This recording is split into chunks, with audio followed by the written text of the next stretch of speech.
하나님의 말씀 보시겠습니다. 하나님의 말씀은 창세기 30장 25절에서 43절의 말씀입니다. 창세기 30장 25절에서 43절의 말씀입니다.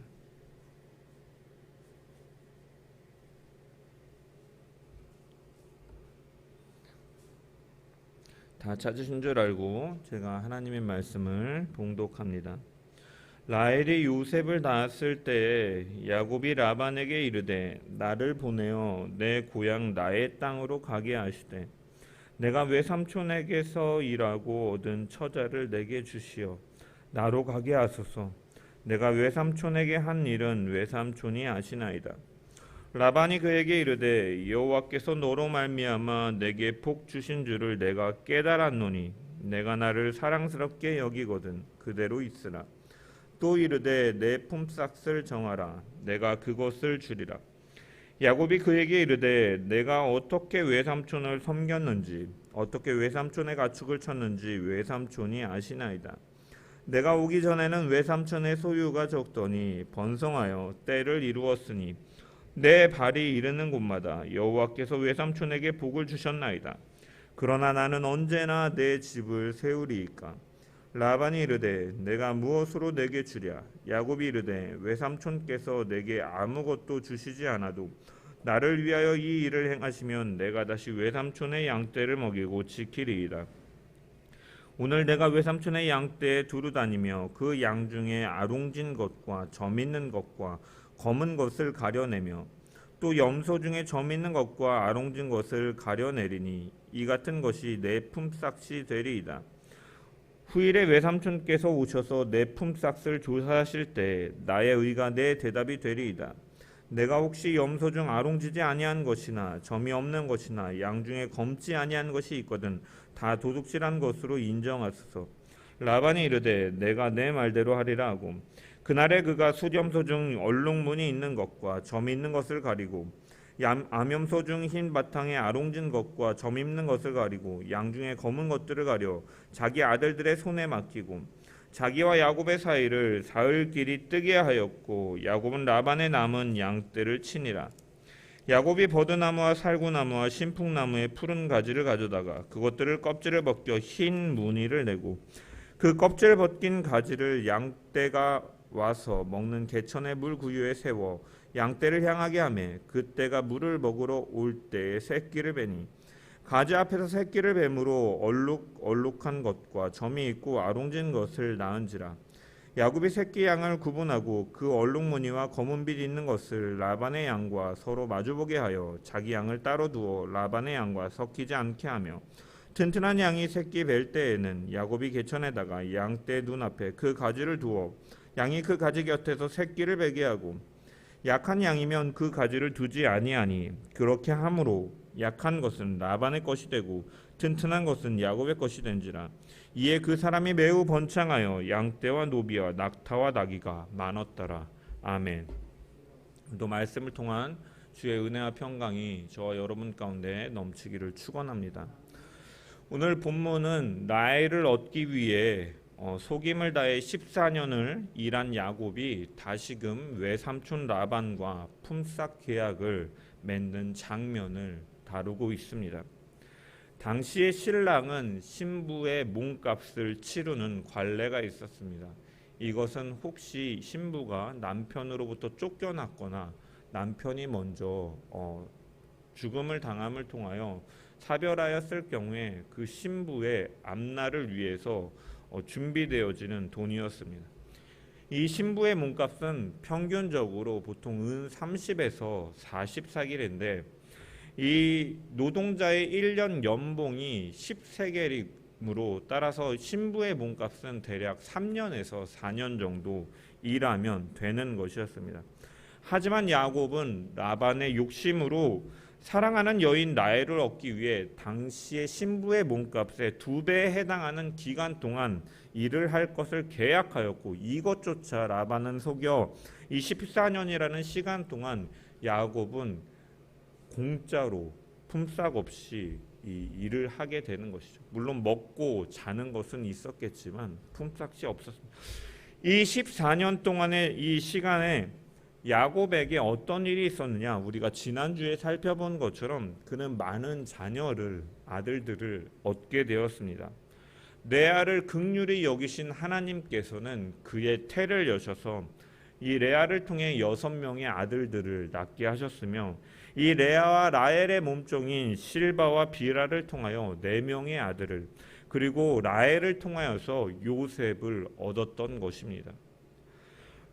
외삼촌 라반의 집을 향해 가던 야곱에게 베델에서 나타나신 하나님께서는 나는 여호와라 라고 말씀하시면서 너의 조부 아브라함의 하나님이요 이삭의 하나님이라 말씀하시면서 야곱에게 다시 한번 아브라함에게 하셨던 약속을 재확인시켜 주셨습니다. 하나님께서 아브라함에게 하신 약속은 첫 번째로 큰 민족을, 너로 큰 민족을 이루게 하겠다. 두 번째로는 내가 내게 복을 주겠다라고 말씀하셨습니다. 큰 민족을 이루게 하겠다라는 것은 땅을 전제로 한 축복이고 자손이 많아짐을 의미하는 것이고, 이 약속을 이 야곱이 이어서 계승했음을 하나님께서는 말씀하셨고, 두 번째, 내가 내게 복을 주겠다라는 것은 땅과 후손에 대한 이 복이 이미 선언되었기 때문에 이 말씀에 더하는 물질적인 복이다라고 말씀을 드렸습니다.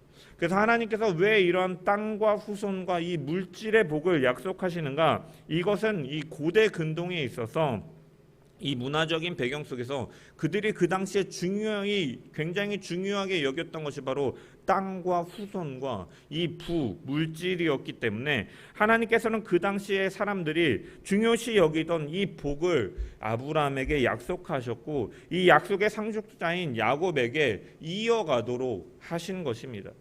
이 약속은 이제 14년이라는 시간 동안에 야곱은 자녀들을 많이 가지고 이러한 일들은 바로 성경이 하나님께서 태를 여셨기 때문에 일어난 일이다라고 증언함을 통해서 하나님의 약속의 성취였음을 우리는 분명히 바라볼 수 있다라는 것입니다. 이러한 배경 속에서 이제 오늘 본문의 단락을 살펴보면 25절에 이렇게 시작을 합니다. 라헬이 요셉을 낳았을 때에 야곱이 라반에게 이르되 나를 보내어 내 고향 나의 땅으로 가게 해달라고 시작하고 있습니다. 요셉이 태어날 즈음에 야곱은 이제 이 두 아내의 몸값으로 대신했던 이 14년 동안의 종살이가 이제 끝날 시점이 다가온 것입니다. 야곱은 이 자신의 가족 수가 날로 불어나는 것을 보면서 이제 고향으로 돌아갈 생각을 하는 것입니다. 여기 보내어라고, 나를 보내어라고 기록되어 있는데, 나를 보내다, 이 보내다라고 번역된 히브리어 샬라흐라는 단어는 단순히 보내다라는 의미 외에 해고시키다, 갇힌 자를 석방하다라는 의미가 있습니다. 즉 결국 야곱의 요구는 무엇이냐면, 지금까지 이제 외삼촌 라반과 부당하게 맺었던 이 고용 계약을 이제 끝내고 일꾼의 위치에서, 종의 위치와 같은 그러한 위치에서 자유로운 신분으로 나를 해방시켜 달라는 의미가 내포되어 있는 것입니다. 특별히 26절에 보면 내가 외삼촌에게 일하고 얻은 처자를 내게 주시어 나로 가게 하소서. 내가 외삼촌에게 한 일은 외삼촌이 아시나이다 라고 기록되어 있습니다. 이 말은 야곱이 라반과 맺은 고용의 계약의 시점이 완전히 끝난 시점은 아니었기 때문에 내가 일하고 얻은 처자를 내게 주시오라고 말하면서 아직까지의 원주인은 라반에게 있음을 그가 말을 하고 있는 것입니다. 그래서 자신의 아내와 자식들을 아직 완전하게 자신의 소유라고 주장할 수 없기 때문에 이 라반의 허락이 있기 전까지 원칙적으로 원주인인 라반의 소유로서 이제 자기에게 달라라고 요청하고 있는 것이죠. 그러면서 그 근거는 뭐라고 말합니까? 내가 외삼촌에게 한 일은 외삼촌이 아시나이다라고 말을 합니다.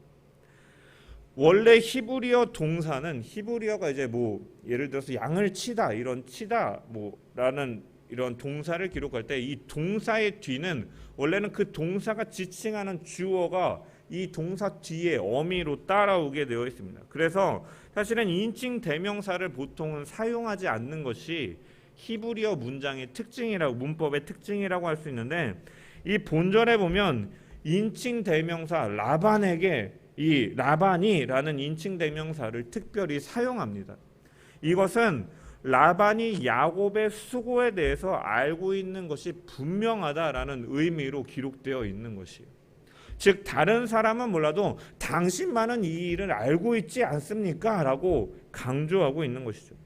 또한 그는 외삼촌에게 일하고 외삼촌에게 한 일, 외삼촌에게 일하였고 외삼촌에게 한 일이라고 말하면서 이 일하다라는 동사를 두 번이나 반복해서 사용함을 통해서 자신이 이 고용계약을 성실하게 이뤄왔음을 강조하고 있는 것이죠. 이러한 근거를 토대로 라반에게 요청하고 있는 것입니다. 우리는 여기서 먼저 발견할 수 있는 것은 분명히 우리가 야곱과 라반의 이 노동 계약은 불공정 거래였다라고 말씀을 드렸습니다. 형 에서의 위협으로부터 피신해온 야곱에게 이 거절할 수 없는 이 형편의 야곱에게 라반은 이 친인척의 관계에서 고용주와 노동주의 관계로 전락시켰고 말도 안 되는 풍습을 통해서 그를 14년이라는 시간 동안에 종처럼 그를 부렸던 것입니다.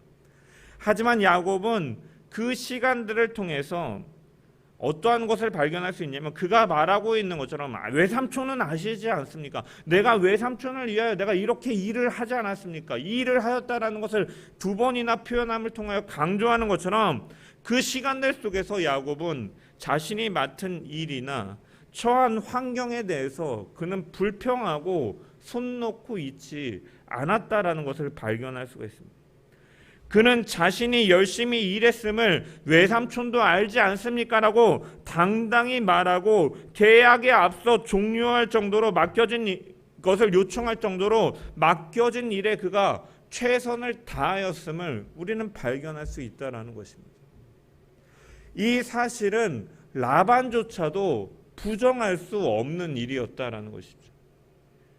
27절의 말씀을 보면 라반이 그에게 이르되 여호와께서 너로 말미암아 내게 복을 주신 줄을 내가 깨달았노니 내가 나를 사랑스럽게 여기거든 그대로 있으라 라고 말할 정도로 이 악랄하고 비겁한 라반조차도 야곱의 근면과 성실은 부정할 수가 없었다라는 것이에요.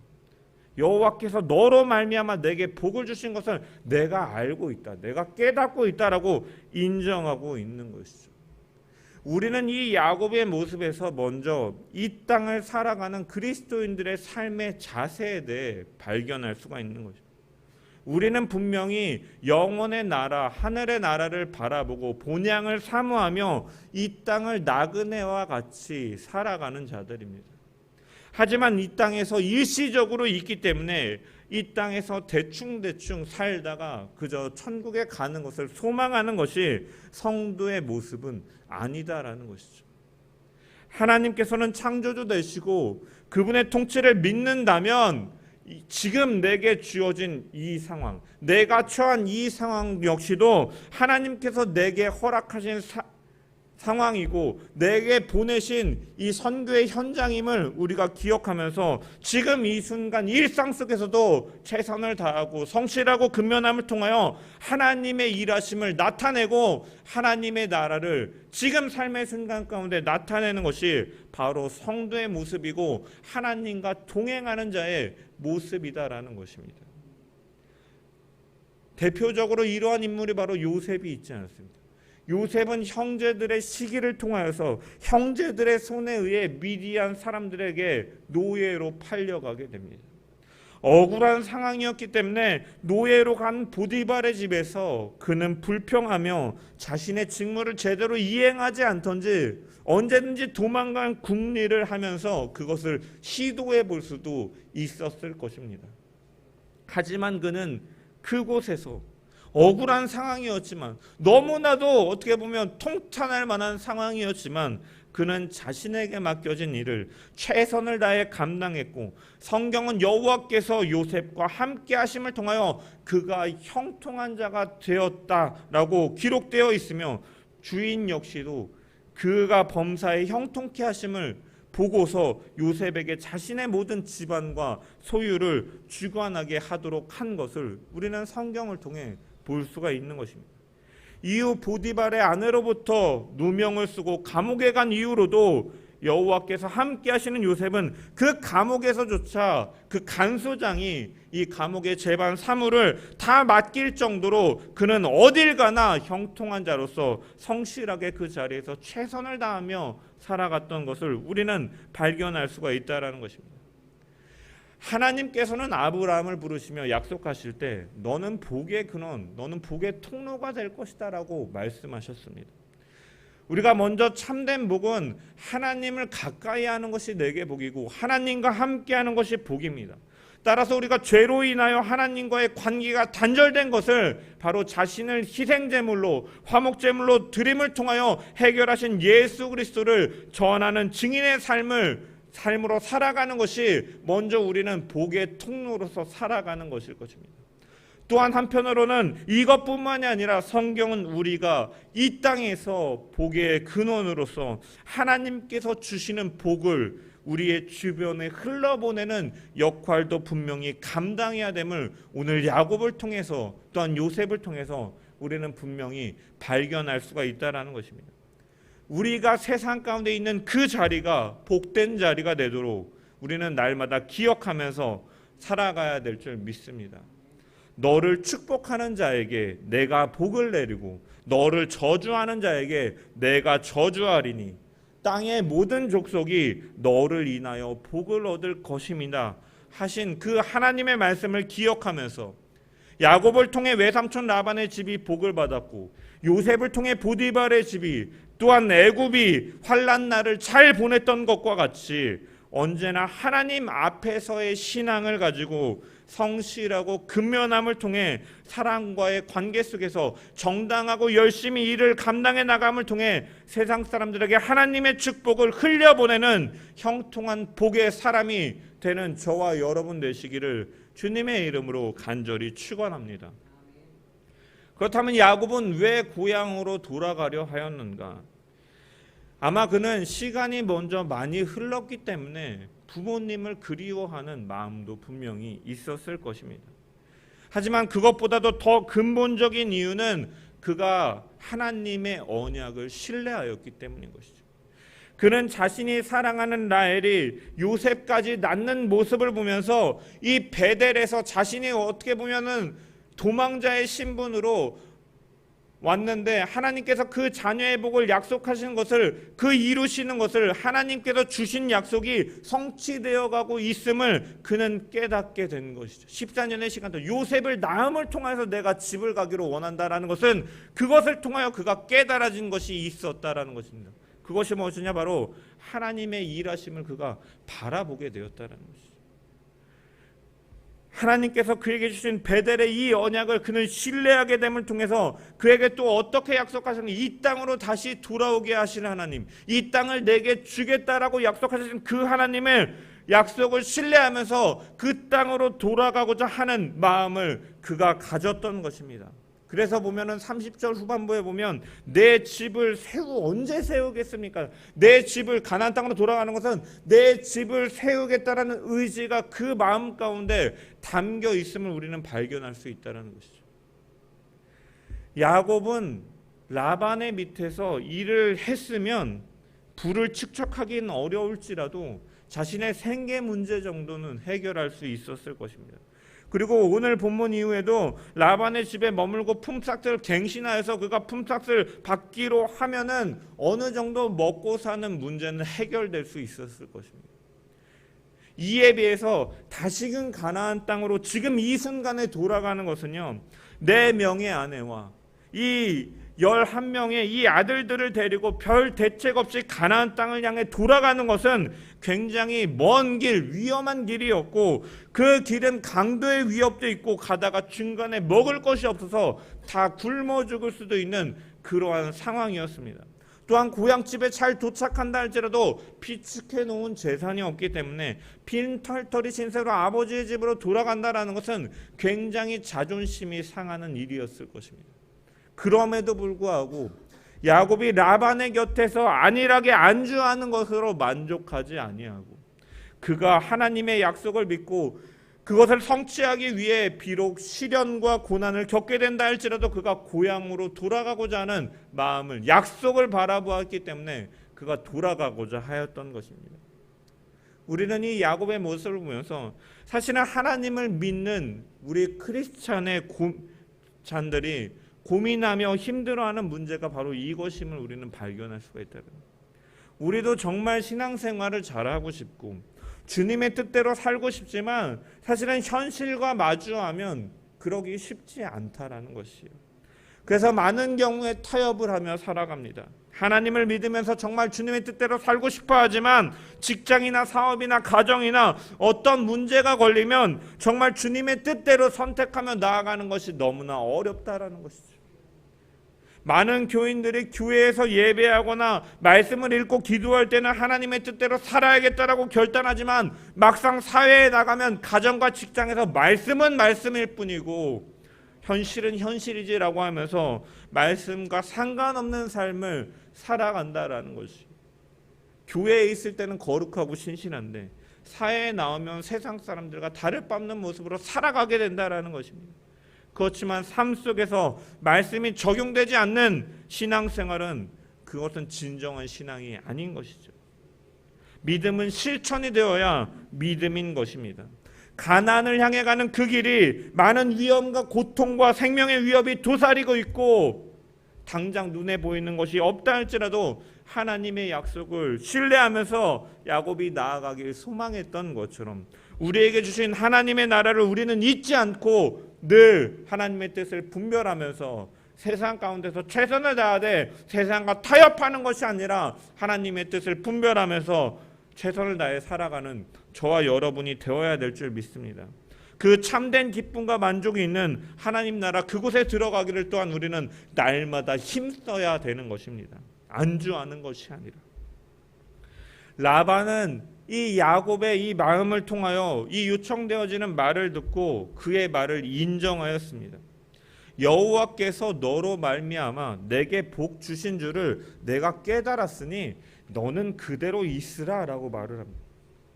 이 라반의 말은 하나님의 은혜를 인정하는 온전한 신앙을 가진 것처럼 우리가 보일 수 있습니다. 여러분, 하지만 여기서 라반이 깨달았다라는 것은 히브리어 동사 니아시티라는 단어가 사용되는데 이 말은 뱀 같은 쇳소리를 내다 이 나하시에서 유래된 말이고 이 말에는 어떠한 의미가 있냐면 점을 치다, 이 마술을 걸다라는 의미가 있어요. 즉 라반은 야곱을 계속해서 가까이 두기 위해서 하나님을 인정하는 것처럼 보이지만 그는 점이나 복술 같은 이 고대 사회의 미신적인 방법으로 이것을 알게 되었다라고 말하고 있는 거예요. 전적으로 그는 하나님을 이야기하고 있기는 하지만 그는 정말로 하나님을 믿는 사람은 아니었다라는 것을 우리가 알 수 있다라는 것이죠. 그래서 우리가 그때 아브라함의 종이 이 집에 왔어 이 리브가를 얻을 때도 그가 하나님을 인정하는 것처럼 보이지만 사실은 그 종이 주었던 그 금과 코걸이와 귀걸이를 보고 그가 사실은 마음이 뺏겼던 것이고 마찬가지로 그는 하나님의 사람은 아니었던 것이죠. 라반은 야곱을 보내고 싶지 않습니다. 왜 그렇습니까? 라반의 재산은 이 사람이 노력해서 얻을 수 있을 정도의 것을 넘어서는 엄청난 부를, 그래서 여호와께서 너를 통하여 축복해 주셨다는 것을 인정할 정도로 이 큰 부를 그가 축적하였기 때문에 야곱을 놓치고 싶지 않았던 것입니다. 그래서 그는 내가 나를 사랑스럽게 여기거든 그대로 있으라라고 말을 합니다. 여기서 사랑스럽게라고 번역된 히브리어 헨이라는 단어는요, 은혜, 호의, 선이라는 의미를 갖고 있어요. 그래서 호의를 베풀다, 동정심을 가지고 긍휼히 여기서 너가 내 곁에 있으라라고 말을 하고 있는 것이, 애절한 심정을 가지고 야곱을 곁에 두기 위해서. 그리고 28절에 보면 또 이르되 내 품삯을 정하라 내가 그것을 주리라라고 말을 하고 있는 것입니다. 여기서 정하라라고 번역된 이 히브리어 나카브는요, 확실하게 선언해라, 너가 확실히 말하라 라는 말을 하는 것이에요. 이 말은 라반이 앞으로는 계산을 정확히 하겠다라고 말을 하고 있는 것이죠. 라반은 야곱의 야곱이 결혼하여 요셉을 낳기까지 약 14년 기간 동안에 품삯을 지불하지 않다가 상황이 다급해지자 이제로부터 내가 너한테 임금을 줄 테니까 너가 이제 확실히 요구하고 내 곁에 있으라라고 야곱을 붙잡아주기 위해서 말을 하고 있는 것입니다. 실제로 정말로 야곱을 사랑해서 야곱에게 대우해주기 위해서 이런 말을 하는 것이 아닙니다. 라반은 처음부터 끝까지 이기적이고 자기의 욕심으로 움직이는 사람임을 우리는 발견할 수가 있습니다. 실제로 그는 야곱의 요청에 따라서 새로운 계약을 맺은 이후에도 그가 어떠한 행동을 취합니까? 아롱진 것과 점 있는 것과 문이 있는 것은 이제 야곱이 내 분깃으로 알고 가져가겠다라고 말을 하니까 그는 구분하기 이전에 어떻게 합니까? 점 있는 것, 아롱진 것, 이렇게 흠이 있는 것, 이런 것들을 먼저 가린 후에 자기 아들들에게 먼저 넘겨줍니다. 야곱에게 갈 배분을 확실히 줄이려고 없애려고 하는 이러한 모습을 먼저 제하고 있는 것이죠. 유전적으로 그런 것을 없게 하려고. 이처럼 라반은 굉장히 인색한 사람인 것입니다. 여러분 신명기 15장 12절부터 14절에 보면요, 내 동족 히브리 남자나 여자가 내게 팔렸다가 하자, 만약에 그가 6해 동안에 너를 섬겼거든, 이제 7째 날에 이제 안식년이 되면 그를 자유롭게 해줄 것인데 그를 놓아 자유롭게 할 때는 그가 빈손으로 가게 하지 말라라고 하나님께서는 율법으로 명하셨어요. 이처럼 주인들이 부리던 종을 자유인으로 보낼 때에는 새 출발을 할 수 있도록 몫을 챙겨줘야 되는데 이 조카인 야곱이 자신을 놓아달라고 새 출발하게 해달라고 할 때 역시도 이 사람은 야곱에게 주고 싶지 않아서 이처럼 인색하게 일을 진행하고 있는 것입니다. 이처럼 라반은 물질을 얼마나 박히고 인색한 사람이었는지를 보여주고 있는 것이죠. 이 라반의 요청에 대해서 야곱은 어떻게 결정을 내립니까? 야곱은 가야겠지만 지금 아무것도 가진 것 없이 고향으로 갈 수가 없기 때문에, 또한 하나님의 일하심을 믿었기 때문에 그는 라반과의 새로운 고용 관계를 맺기로 결심을 합니다. 그래서 라반이 야곱에게 무엇을 주면 좋겠냐라고 하자 야곱은 한 가지 일만 해달라고 요청하는 것이죠. 오늘 내가 외삼촌의 양떼에 두루 다니며 그 양 중에 아롱진 것과 점 있는 것과 검은 것을 가려내며 또 염소 중에 이러한 것들을 가려내고 이 같은 것들이 나오면 이것이 내 품삯인 줄 알겠습니다. 후일에 외삼촌께서 내 품삯을 조사하실 때 이러한 것이 아닌 이 무늬가 없는 점이 없는 것이 내 무리 가운데 있다면 내가 도둑질한 것으로 인정하소서라고 말하면서 이것을 요청하는 것이죠. 여러분 야곱은 이러한 요청 속에는 어떠한 의미가 담겨 있습니까? 라반의 재산을 늘려주게 되면 이러한 것도 자연스럽게 생겨날 테니까 일정한 월급을 내가 외삼촌에게 요구하지 않더라도 그를 위하여 열심히 일을 한다면 이러한 자연스럽게 생겨나는 이 분깃은 내가 나에게 주지 않겠느라는 기대감을 가지고 요청하고 있는 것이죠. 라반이 조금이라도 인정이 있는 사람이었다면 이 야곱의 이러한 제안을 들으면 야 그러면 안 되지, 네가 너무 적게 가져가는 것 아니냐, 다른 기준으로 하자라고 요청했을 것입니다. 그렇지만 라반은 어떻게 나옵니까? 옳거니 싶어가지고 내가 내 말대로 하리라 라고 하는 것이죠. 라반은 배려나 관용이나 이런 것이 없는 사람이에요. 그래서 그는 이러한 것들을 다 자기 아들들의 손에 맡기고 자기와 야곱의 사이를 사흘끼리 뜨게 하고 야곱은 라반의 남은 양들을 치게 해요. 이런 점이 없는 것, 이 바탕에 아롱진 것이 없는 것, 이런 것만 치게 하는 것입니다. 이처럼 점 있고 검은 것이 나오지 않도록 차단을 시키는 것이죠. 하지만 이러한 라반의 계략 속에서도 야곱의 재산은 어떻게 됩니까? 기하급수적으로 늘어나는 것을 보게 됩니다. 37절부터 39절의 말씀 보면 야곱이 조금 이상한 행동을 합니다. 야곱이 버드나무와 살구나무와 신풍나무의 푸른 나무를 가져다가 껍질을 벗겨서 흰 무늬를 내고 그 껍질 벗긴 가지를 양떼가 먹는 개천의 물 구유에 세워서 양떼를 향하게 하고 그떼가 물을 먹으면 그 가지가 그 새끼를 뵐 때 얼룩얼룩한 것과 점이 있는 것과 아롱진 것을 낳았다라고 성경은 증언하고 있습니다. 이처럼 특이한 방법으로 가축을 얻게 됩니다. 그래서 어떤 학자들은 이 나뭇가지의 효능이 대체 무엇인가라고 막 이렇게 뭐 의견이 분분하지만, 사실 야곱이 사용하는 방법은요, 어떠한 과학적인 방법이라든지 어떠한 신화에서 나오는 특별한 요술이나 마술이 아닙니다. 야곱이 무슨 이유 때문에 이런 일을 행하였는지 파악하기도 쉽지 않고, 성경 역시도 이 행위의 의미나 이 어떠한 정확히 어떠한 행위를 했는지에 대해서 묘사하고 있지 않습니다.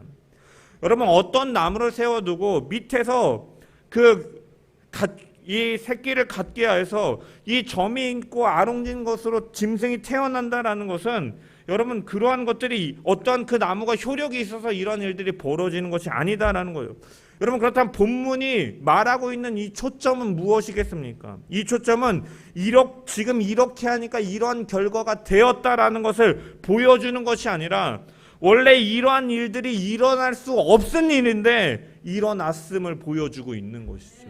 과학도 아니고 요술도 아니고 사실은 일어날 수 없는 일인데 이러한 일들이 일어나고 있음을 보여주고 있는 것입니다. 앞서서 르우벤이 이제 들에서 발견한 합한채를 가지고 왔을 때, 이제 이 합한채를 통하여 레아가 아들을 낳게 되고 라헬이 아들을 낳게 되죠. 그런데 이 두 여인이 아들을 낳게 된 이후에 뭐라고 고백하냐? 이 합한채를 통하여 내가 아들을 가졌다라고 말하지 않습니다. 이 합한채는 빌미일 뿐이지 여호와께서 자신들에게 아들을 주셨다라고 말하는 것처럼, 마찬가지로 이 이야기에서 야곱이 사용하고 있는 방법은 결코 그 자체로는 그에게 짐승을 줄 수 없었다라는 것입니다. 다만 성경이 이것을 기록함을 통하여 말하고자 하는 것은 무엇이냐면, 이러한 불가능한 상황 속에서도 하나님께서 축복하셨기 때문에 이 일들이 이루어지고 있음을, 바로 베델에서 약속하신 하나님의 그 약속이 성취되고 있음을 우리는 발견할 수 있다라는 것입니다. 여러분, 왜 이 이전에 라반이 이러한 행동들을 했다라는 것을 성경이 묘사하고 있습니까? 기자가 기록하고 있습니까? 단순히 라반의 인간성이 이렇게 나쁘기 때문이다라는 것만을 보여주기 위해서 기록하였겠습니까? 아닙니다. 라반은 정말로 야곱에게 하나도 안 주려고 노력의 노력을 거듭하였지만, 그럼에도 불구하고 하나님의 약속을 믿고 나아가려 하는 야곱을 하나님께서는 함께 하시고 약속하신 부에 대한 축복 역시도 이루시는 하나님이심을 오늘 본문을 통해서 분명하게 보여주고 있음을 우리는 발견할 수 있다라는 것입니다. 말씀을 마무리하겠습니다. 야곱은 라반의 속임수로 인해 14년이라는 시간 동안 그가 종처럼 살아왔지만, 불평하고 도망치려만 하였던 것이 아니라 근면과 성실함을 통해 최선을 다해서 맡겨진 일들을 감당하였습니다. 그래야 해서 하나님께서는 그를 통해 라반의 집 역시도 형통케 하셨음을 우리는 발견할 수 있습니다. 이처럼 세상에서 하나님과 함께한다라는 것은 우리가 복의 통로로서 우리의 주변이 성도로 말미암아 복을 받음을 나타내는 것임을 또한 우리는 발견할 수가 있다는 것입니다.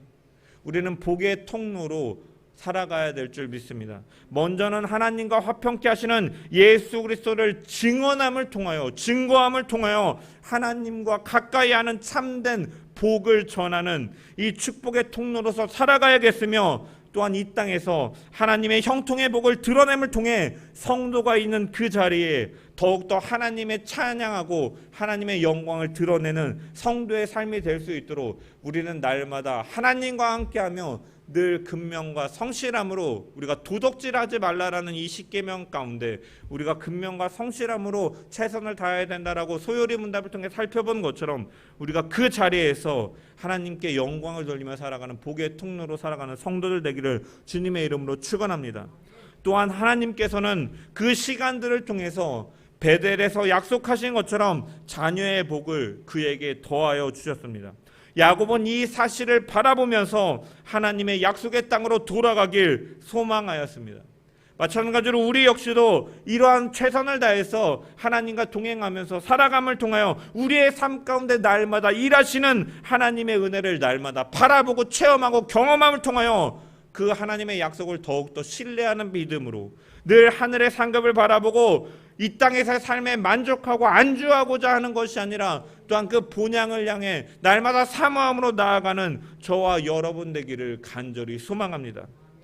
베델에서 야곱과 약속하신 하나님은 고난의 시간들 속에서도 야곱에게 약속하신 자녀의 복을 성취하셨고, 또한 부를 축적하기도 너무나 힘든 라반의 방해 속에서도 하나님은 일하심을 통하여 야곱이 쌓은 부가 바로 인간의 편에서 이루어진 것이 아니라 바로 신실하신 하나님의 약속이 이루어진 것임을 오늘 말씀을 통해서 알려주고 있는 것처럼, 우리는 이를 통해 하나님만이 우리의 삶을 보호하시고 인도하시고 주장하시고 이끄시는 분임을 날마다 바라보면서 우리는 최선을 다해 일하고 또한 하나님께 기도하고 하나님께 맡기고 내가 할 수 있는 일을 하면서 하나님의 일하심을 기대함을 통하여 그 하나님의 손길을 바라보는 저와 여러분 되기를 간절히 주님의 이름으로 축원합니다. 믿음으로 하나님의 본향을 바라보며 나아가는 자들은 하나님께서 결코 외면하지 않으시고 머리털 하나까지 세시는 하나님께서 날마다 공급해 주시는 은혜로 우리의 삶을 이끌어 주실 줄 믿습니다. 그 하나님의 약속과 그 손길을 바라보며 믿음으로 날마다 담대히 나아갑시다.